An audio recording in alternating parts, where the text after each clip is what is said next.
नमस्कार. मराठी गडवामध्ये आपलं मनपूर्वक स्वागत. घोसाळ्याची भाजी म्हटलं की घरातील एकतरी जण असतो ज्याला ही भाजी आवडत नाही. तर आज आपण अशा प्रकारे ही भाजी बनवणार आहोत की घरातील प्रत्येकाला ही आवडेल. चला तर बघूया. घोसाळ्याची भाजी बनवण्यासाठी 5 घोसाळे घेतले आहे. तर हे मध्यम आकाराचे आणि एकदम फ्रेश घोसाळे घेतले आहे. यांना स्वच्छ धुवून घेतलं आहे. घोसाळे कट करून घेऊया. तर यांचं पुढचं आणि मागचं टोक कट करून घ्यायचं आहे. त्यानंतर घोसाळ्याचे असे लांब लांब पीसेस करून घ्यायचे आहे. तर अशा प्रकारे पीसेस करून घेऊया. तुम्हाला अजून थोडेसे लांब लागत असेल तर तुम्ही तसे कट करा.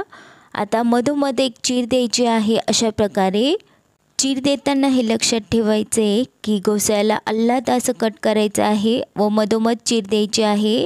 जास्त जोरात दिले तर जो घोसाळा आहे तो पूर्ण कट होईल व अर्धा भाग होईल त्याचा. तर अशा प्रकारे सर्व घोसाळ्यांचे पीसेस करून त्यांना चीर देऊन घेऊया. घोसाळ्याची भाजी बनवताना घोसाळी चांगली फ्रेश घ्यायची आहे म्हणजे भाजी एकदम मस्त बनते. तर अशा प्रकारे सर्व घोसाळ्यांना कट करून घेतला आहे व चिरा दिल्या आहे. ह्या भाजीसाठी लागणार आहे मोहरी, जिरा, काळा मसाला, लाल मिरची पावडर, हळद पावडर, धना पावडर, जिरा पावडर, मीठ, लसूण, कढीपत्ता, किसलेलं खोबरं घेतलं आहे 1 छोटी वाटी, कोथिंबीर व कोथिंबीरच्या कोवळ्या काड्या, भाजलेले शेंगदाणे. भाजीसाठी वाटण तयार करून घेऊया. मिक्सरच्या छोट्या भांड्यामध्ये अर्धा वाटी भाजलेले शेंगदाणे टाकले आहे. किसलेलं खोबरं टाकूया 1 छोटी वाटी, लसणच्या पाकळ्या टाकल्या आहे, कढीपत्ता टाकला आहे, अर्धा चमचा टाकली आहे जिरा पावडर, कोथिंबीरच्या कोवळ्या काड्या व कोथिंबीर यांना बारीक चिरून घेतलं आहे ते टाकलं आहे. मिक्सरचं झाकण लावून जाडसर वाटून घेऊया. झाकण उघडलं आहे. तर अशा प्रकारे याला जाडसर वाटून घेतलं आहे. एका प्लेटमध्ये काढून घेऊया.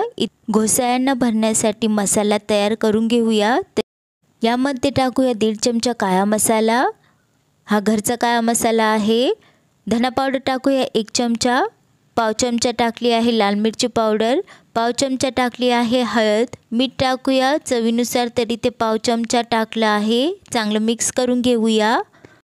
घोसाळ्याच्या प्रत्येक पीसेसमध्ये मसाला भरून घेऊया. तर जिथे चीर केली आहे तिथे असं थोडंसं फाकवून घ्यायचं आहे व तिथे हा मसाला चांगला ठासून भरून घ्यायचा आहे.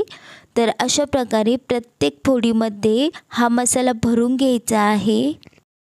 मसाल्यामध्ये पाणी नाही टाकलं आहे मी, कारण की मी इथे कोथिंबीरचा वापर केला होता व त्यामुळे हे थोडंसं ओलसर झालं आहे. तुमचं जर खूप कोरडा मसाला झाला असेल तर तुम्ही इथे थोडंसं पाणी ॲड करून मिक्स करून घेऊ शकता, म्हणजे मसाला चांगला बसला जातो घोसाळ्यामध्ये.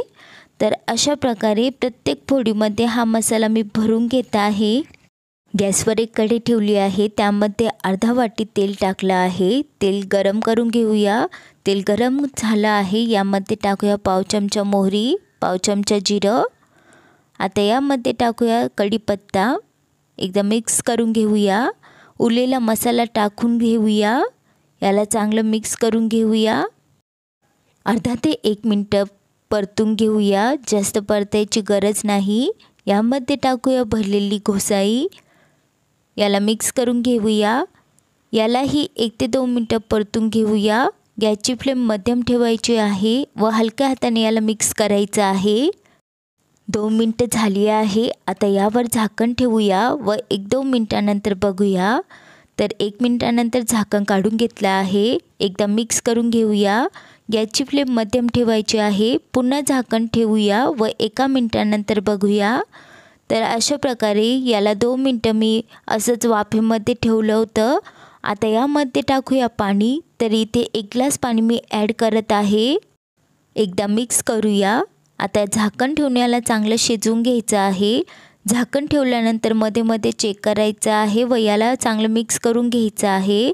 तर 1-1, 2-2 मिनटानंतर मी झाकण काढून याला मिक्स करून घेतलं आहे. आता तुम्हाला 3 ते 4 मिनटानंतर मी दाखवत आहे. एकदा मिक्स केलं व पुन्हा झाकण ठेवलं आहे.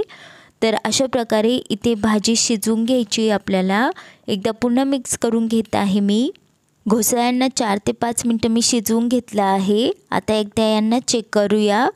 तर एक छोटासा तुकडा मी घेतला आहे प्लेटमध्ये. याला चेक करून बघूया.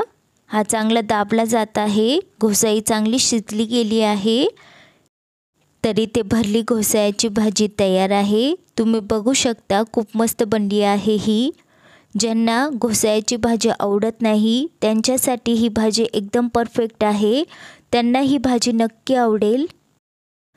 तयार आहे भरली घोसाळ्याची भाजी. एका प्लेटमध्ये काढून घेऊया. तर कमेंटमध्ये नक्की सांगा तुम्ही ही भाजी कशा प्रकारे बनवता. तुम्हाला हा व्हिडिओ आवडला असेल तर लाईक शेअर कमेंट करा आणि प्लीज मराठी गोडवा चॅनलला सबस्क्राईब करा. व्हिडिओ बघितल्याबद्दल धन्यवाद.